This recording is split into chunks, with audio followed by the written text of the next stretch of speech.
bugün sizler için yakışıklı oyuncumuz Can Yaman ve güzeller güzeli Demet Özdemir'den muhteşem karelerini sizler için derleyip topladık.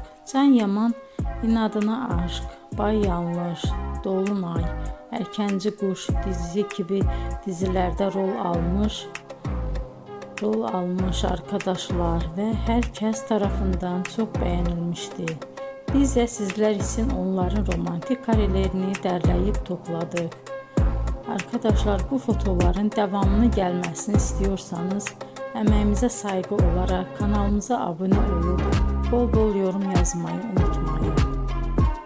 Arkadaşlar, bizi izleyen herkese teşekkür ederim. Bizden bu kadar.